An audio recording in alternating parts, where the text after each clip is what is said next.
Hi friends, இதான் உங்கள் smart by tutorials. நான் தான் உங்கள் மேன். நாம் இன்றைக்கி பார்க்கக்கூடிய டாபிக்ஸ் என்னென்னு பார்த்தீங்கன்னா வேக்சினில் வந்து பார்த்தீங்கன்னா வேக்சின் சீரம் கோட் இருக்குது, வேக்சின் அட்மின் கோட் இருக்குது. Vaccine serum code direct codes, அதில் வந்து எம்எல், அதே மாதிரி எத்தனை டோசேஜ், அப்புறம் ட்ரைவேலண்ட்டாக குவாட்ரிவேலண்ட்டாக, இதை பொறுத்து கோட்ஸ் இருக்குது. ஸோ இதெல்லாம் டைரக்ட் கோட்ஸ்ன்றதுனால இதில் எந்த பிரச்சனையும் வராது. ஆனால் இதில் மேக்ஸிமம் எதில் வந்து பிரச்சனை வரும் பார்த்தீங்கன்னா வேக்சின் அட்மின் கோடில் தான் பிரச்சனை வரும். அதுவும் இந்த வேக்சின் அட்மின் கோட்ஸில் வந்து பார்த்திங்கன்னா ஒரு செட் ஆஃப் கோட், அதாவது 90460461, அதே மாதிரி 90471472 473 அண்ட் 474.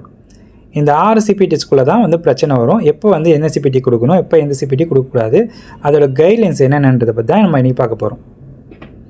ஃபஸ்ட்டு வேக்சின் எடுத்துக்கிட்டிங்கன்னா நீங்கள் ஃபஸ்ட்டு பார்க்க வேண்டியது ஏஜ் அண்டு கவுன்சிலிங்.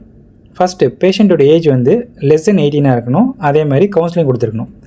அப்படி கொடுத்துருந்தாங்கன்னா பார்த்தீங்கன்னா 90460 அண்ட் 90461 கொடுப்போம். இப்போ இதுவே இதில் 2 க்ரைட்டீரியாவில் ஏதாவது ஒரு க்ரைட்டீரியா மெட் ஆகலை, அதாவது பேஷண்ட்டோட ஏஜ் வந்து அபோவ் 18, அதே மாதிரி இல்லைனா கவுன்சிலிங் கொடுக்கல. இதில் எது நடந்திருந்தாலும் நாம் வந்து கொடுக்க போகிற கோடு வந்து என்னென்னு பார்த்தீங்கன்னா 90471 90472 473 அண்ட் 474. ஸோ இப்போ நம்ம ஃபஸ்ட்டு பார்க்க போகிறது வந்து பார்த்திங்கன்னா 90460 90461. இது கொடுக்கறது எப்படி வந்து கொடுக்கணும், எப்படி வந்து யூனிட்ஸ் கொடுக்கணும் அப்படின்னு பார்க்கலாம். இப்போ அதுக்கு நம்ம ஒரு எக்ஸாம்பிள் எம்எம்ஆர்னு இருக்கும். இந்த எம்எம்ஆர் கோட் பார்த்திங்கன்னா இதில் வந்து மொத்தம் 3 காம்பனெண்ட் இருக்குது. இதில் எப்பவுமே வந்து பார்த்திங்கன்னா 60 வந்து பார்த்திங்கன்னா ஃபஸ்ட்டு வேக்சினோட கோடு. மீதி இருக்கக்கூடிய காம்பனெண்ட்டை வந்து 61க்கு வந்து நம்ம கொடுக்கணும். இப்போ நீங்கள் இதில் இதுக்கு இந்த ஆர்கனிசமுக்கு நீங்கள் 90460 கொடுக்கணும், ஓகேங்களா. மீதி இருக்க 2 ஆர்கனிசம், அதாவது காம்பனெண்ட்டுக்கு வந்து பார்த்திங்கன்னா நீங்கள் 90461 கொடுக்கணும்.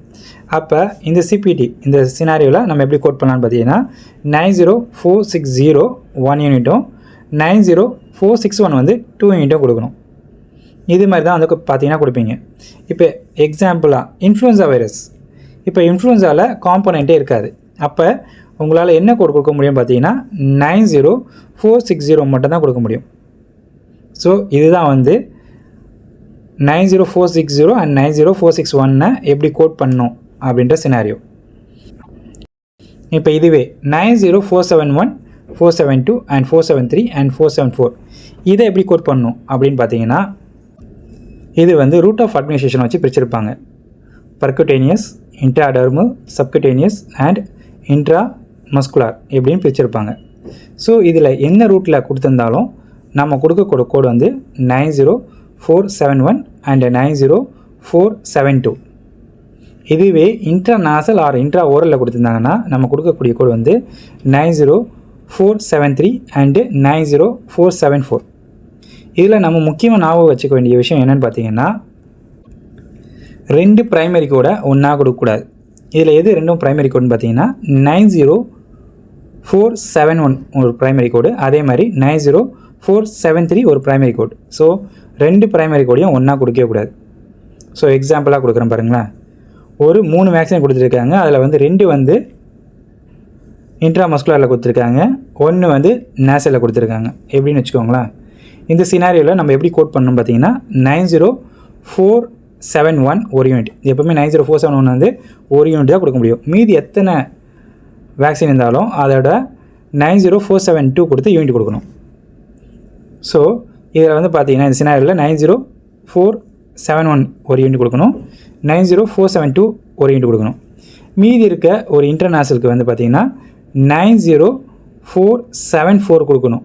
90473 கொடுக்கவே கூடாது, ஏன்னா அது ப்ரைமரி கோட். ஸோ இப்படி தான் வந்து இந்த சினாரியோ கோட் பண்ணணும். ஸோ இதுதான் இதோட கைட்லைன்ஸ், ஓகேவா.